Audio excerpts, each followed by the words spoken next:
নমস্কার সুপ্রিয় বন্ধুরা, দেখছেন এই মুহূর্তের আবহাওয়ার গুরুত্বপূর্ণ খবর। আজ 21শে মার্চ শনিবার চলে আসলাম গুরুত্বপূর্ণ আবহাওয়ার খবর নিয়ে।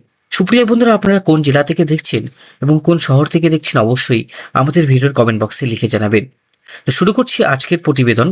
তো অবশ্যই কিন্তু আপনাদের জেলার আবহাওয়া কেমন রয়েছে অবশ্যই আমাদের ভিডিওর কমেন্ট বক্সে লিখে জানাবেন। ইতিমধ্যে গোটা পশ্চিমবঙ্গ জুড়েই ঝড় বৃষ্টি চলছে। কাল রাত থেকে কিন্তু ব্যাপক ঝড় বৃষ্টি হয়েছে গোটা পশ্চিমবঙ্গ জুড়ে। কোনো জেলা এবং কোনো শহর বাদ নেই যে কালকে ঝড় বৃষ্টি হয়নি। আপনাদের জেলায় ঝড় বৃষ্টি হয়েছে কিনা অবশ্যই আমাদের ভিডিওর কমেন্ট বক্সে লিখে জানাবেন। ইতিমধ্যেই পশ্চিমী ঝঞ্ঝার প্রভাবে উত্তর এবং দক্ষিণবঙ্গে ব্যাপক ঝড় বৃষ্টির পূর্বাভাস রয়েছে। পশ্চিমী ঝঞ্ঝা আরো শক্তিশালী হচ্ছে। শক্তিশালী পশ্চিমী ঝঞ্ঝার প্রভাবেই এই বৃষ্টিপাতগুলো হচ্ছে। ঘূর্ণবর্ত এবং নিম্নচাপ অক্ষরেখার প্রভাবেই এই বৃষ্টিপাত কন্টিনিউ করছে। তো চলুন, আমরা দেখতে পাচ্ছি গোটা পশ্চিমবঙ্গে মেঘলা আকাশ, গোটা বাংলাদেশে ছিটে ফোটা বৃষ্টিপাত হচ্ছে। কোনো কোনো অঞ্চলে যেটা দেখতে পাচ্ছি, বাংলাদেশের উপকূলবর্তী এলাকাতেই ঝড় বৃষ্টি চলছে, ত্রিপুরাতেও বৃষ্টি, এবং আস্তে আস্তে আমরা দেখতে পাচ্ছি এদিক থেকে পশ্চিমী ঝঞ্ঝা শক্তিশালী হচ্ছে। পশ্চিমী ঝঞ্ঝা শক্তিশালী হওয়ার পর আস্তে আস্তে সেটা কিন্তু টার্নওভার করবে গুয়াহাটির দিকে উপর হয়ে, সে ভুটান এবং নাগাল্যান্ডের উপর দিয়ে সেটা কিন্তু চায়নার কাছাকাছি গিয়ে পৌঁছে যাবে। পশ্চিমী ঝঞ্ঝা মূলত ইউপি থেকে সে শক্তিশালী হয়ে আস্তে আস্তে কিন্তু যখন বিহার কানেক্ট করছে তখনই কিন্তু তার শক্তি অনেকটাই বাড়ছে। তো চলুন আমরা দেখছি এই মুহূর্তে স্যাটেলাইট উপগ্রহের চিত্র।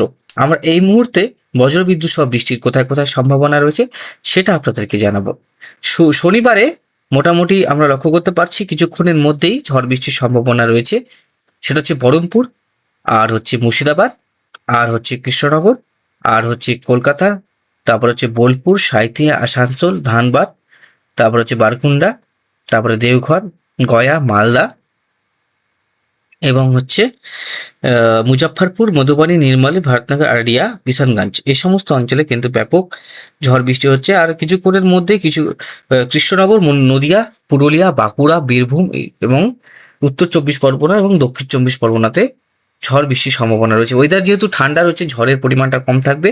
হালকা থেকে মাঝারি বৃষ্টিপাত এবং শিলা বৃষ্টির সম্ভাবনা রয়েছে কলকাতাতে আজকে ঝড় বৃষ্টির সম্ভাবনা রয়েছে। উলুবেড়িয়া, বালিচক, তমলুক, ময়না, মহিষাদল, তারপর হচ্ছে ডায়মন্ড হারবার, মিজিরপুর, বারুইপুর, রোজপুর, সোনারপুর, মহেশতলা, কলকাতা, বেলি, ডোমজুর, তারপর হচ্ছে জঙ্গলপাড়া, শ্রীরামপুর থেকে তারকেশ্বর, তারপরে হচ্ছে এদিকে আপনারা দেখতে পাচ্ছি হাবড়া, বগনান, এই সমস্ত অঞ্চলে আমরা লক্ষ্য করতে পারছি যে বৃষ্টিপাত থাকবে। আগামী রবিবার মানে কালকে যেটা আমরা লক্ষ্য করতে পারছি, কালকেও কিন্তু পরিস্থিতি অনেকটাই স্বাভাবিক থাকবে। বৃষ্টিপাতের সম্ভাবনা সেভাবে কোনটা নেই। সোমবারও কিন্তু বৃষ্টির সম্ভাবনা অতটা নেই। মঙ্গলবারও একটু বৃষ্টির সম্ভাবনা লক্ষ্য করতে পারছি, 24 তারিখ হালকা মাঝারি বৃষ্টিপাত।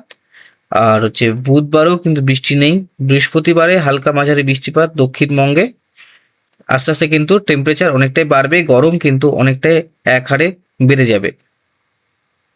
তাপমাত্রা প্রায় ধরে রাখুন 30 থেকে 35 থেকে 38 ডিগ্রি সেলসিয়াসের কাছাকাছি পৌঁছে যাবে। যেহেতু লাগাতার 8 থেকে 10 দিন সেভাবে বৃষ্টি হবে না, এটা একটা খবর। 10 দিন কিন্তু সেভাবে বৃষ্টি হবে না। কন্টিনিউ ভাবে শুকনো আবহাওয়া, ড্রাই ওয়েদার থাকার সম্ভাবনা রয়েছে। এই মার্চ মাস পর্যন্ত হালকা মাঝারি বৃষ্টি হবে, আর তারপরে কিন্তু এপ্রিল থেকে বৃষ্টিপাত অনেকটাই কমে আসবে। যেহেতু এখনো বলা যাচ্ছে না, আপডেট কিন্তু প্রতিদিন প্রতি সেকেন্ডেই মুহূর্তে কিন্তু চেঞ্জ হচ্ছে। এবার একটু যাব রেইন অ্যানিমেশনে। রেইন অ্যানিমেশন কি বলছে? রেইন অ্যানিমেশন আমরা যদি আগামী 5 দিনের বৃষ্টি ট্র্যাক করি, তাহলে 26 তারিখ পর্যন্ত কোনো সেভাবে বৃষ্টিপাত আমরা লক্ষ্য করতে পারছি না। 26 তারিখ পর্যন্ত, 26 তারিখে এদিকে মোটামুটি হচ্ছে 14, এদিকে হচ্ছে কলকাতাতে 12-20 মিলিমিটার, মানে গোটা পশ্চিমবঙ্গে দেখুন বৃষ্টিপাতটা আছে। দেখবেন আমি 23 থেকে 25, 26 তারিখ করবো, বৃষ্টিপাত কিন্তু থাকবে না। আমরা 27 তারিখ দেখি 26 তারিখ পর্যন্ত, তাহলে কিন্তু বৃষ্টি নেই। বৃষ্টি রয়েছে মূলত আমরা যদি হিসাব করি তাহলে হচ্ছে এই দুদিন, শুক্র, শনি এবং রবিবার। এই শনি এবং রবিবারে যা বৃষ্টি হবে, তারপরে কিন্তু বৃষ্টি আর নেই। আমরা চলুন দুদিন করে দেখি। 23-24 বৃষ্টি নেই। আলিপুরদুয়ার, কোচবিহার, জলপাইগুড়িতে হালকা বৃষ্টি। তারপরে 25-26 কিন্তু একদম আকাশ পরিষ্কার। তাহলে আমরা বুঝতে পারলাম যে আজ এবং কালই যা বৃষ্টির সম্ভাবনা রয়েছে, তারপর থেকে আবহাওয়া অনেকটাই বদলাবে আমাদের পশ্চিমবঙ্গের জেলাগুলোতে।